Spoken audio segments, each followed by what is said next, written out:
પ્રતિષ્ઠાની ઘડીઓની રાહ જોવાની. બહારે આખું મંદિર રેડી કમ્પ્લીટ કરાયું ને પ્રતિષ્ઠાની રાહ જોવાની. મંદિરના હજુ કાષ્ટના દ્વાર ફિટ થયા નહોતા, કામ ચાલુ હતું.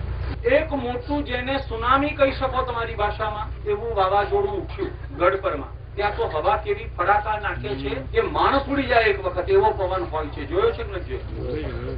6 ગૌની યાત્રા નીકળો ત્યારે ખબર પડી જાય કે ઓહો શું પવનનો ફોર્સ છે. એમાં ભાંડવાના ડુંગર ઉપર ઉભા હોઈએ ત્યારે તો બીજાનો હાથ પકડવો પડે, નહીંતર એ ગયા.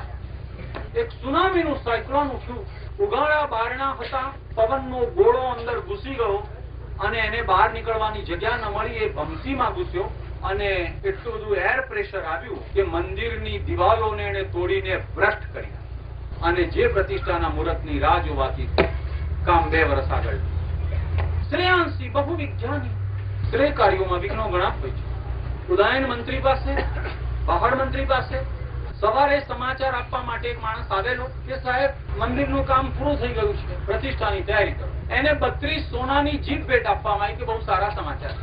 આ બીજે દિવસે દુર્ઘટના ઘટી. ત્રીજે, ચોથે, 5મે દિવસે ફરી એક માણસ આવ્યો અને કહ્યું સાહેબ માઠા સમાચાર છે, મંદિર ધ્વસ્ત થયું છે. શું થયું? તો કે પવનનો ગોળો પેસી ગયો અને બધી દિવાલોને ભ્રષ્ટ કરી નાખી છે. મંત્રીશ્વરે કહ્યું કે એને 64 સોનાની જીપ ભેટ આપો. બૈરા બાજુમાં ઉભા હતા કે સારા સમાચાર લાવનાને 32 અને આને આમ કેમ? તો કે પહેલા સમાચાર આપ્યા ત્યારે આપણું સુકૃત પૂરું થઈ જતું હતું. આને સમાચાર આપીને મંદિરને સંભળાવી લેવાનું ને આપણા હાથે જ કામ પૂરું કરવાના ફરી શુભ સમાચાર આપ્યા છે કે અધૂરું કામ પણ આપણા હાથે જ પૂરું થાય. લાગો કામ. શિલ્પીઓને બોલાવવામાં આવ્યા. બહાર મંત્રીએ કહ્યું કે ભાઈ આ કેમ આવી દુર્ઘટના બની? તમને કહ્યું છે કે 1000 વર્ષ મંદિરને કાંઈ ન થવું જોઈએ અને વર્ષમાં તમે આ ધમાલ કરી નાખી. સાહેબ એટલી બધી હાઈટ છે, એટલું બધું તોફાન છે અને આ તોફાનનો ગોળો અંદર ઘૂસ્યો ને આ પ્રદક્ષિણા 5 ફૂટની લાંબી, એમાંથી પવને શિખરને નુકસાન કરી નાખ્યું. પહાડ મંત્રી કહે છે કે પવન અંદર ઘૂસે નહીં ને નુકસાન થાય નહીં, એનો રસ્તો શું? તો કે આપણે ભમતી વગરનો પ્રાસાદ કરવો જોઈએ અને ભમતી બહારથી લેવી જોઈએ. અંદરથી ભમતી લઈએ એટલે ગોળો ભરાય અને આ નુકસાન થાય. મંત્રી કે છે તો પછી બહારથી ભમતી લો, અંદરથી શું કામ ભમતી લો છો? શિલ્પીઓની સભામાં સન્નાટો થયો, કોઈ બોલતું નહોતું.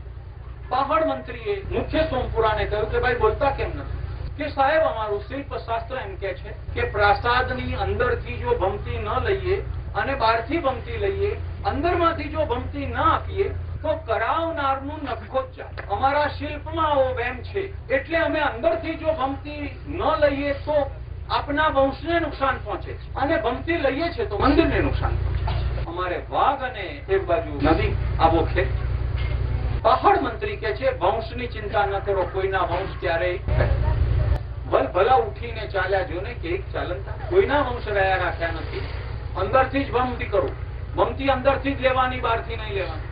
આખી રાત શિલ્પીઓ ઊંઘ્યા ને સવારે ડિસ્કસ કરીને મંત્રી પાસે આવ્યા અને મંત્રીશ્વરને કહ્યું કે એક સોજો રસ્તો મળી ગયો છે અને ન તો વંશને વાંધો આવે ન તો મંદિરને વાંધો આવે, એવો એક રસ્તો કાઢ્યો છે. ભમતી બનાવવી તો ખરી જ, એટલે વંશને નુકસાન ન જાય. ભમતી તો કરવી જ, પણ ભમતીના દ્વાર ઉઘાડા નહીં રાખવાના. ભમતીની આગળમાં મોટી શિલાઓ મૂકી અને ભમતીના દ્વારને બંધ કરી દઈશું. ભમતી અંદરમાં કન્સીલ્ડ રહેશે, ઓપન નહીં રહે.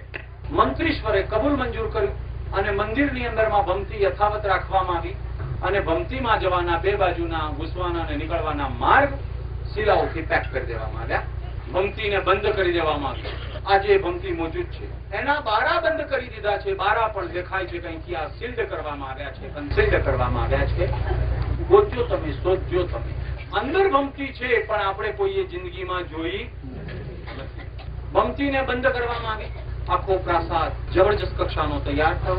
કલિકાલ સર્વજ્ઞ આચાર્ય ભગવંત હેમચંદ્રાચાર્યજીના વરદ હસ્તે પ્રતિષ્ઠા મહોત્સવ ઉજવાયો.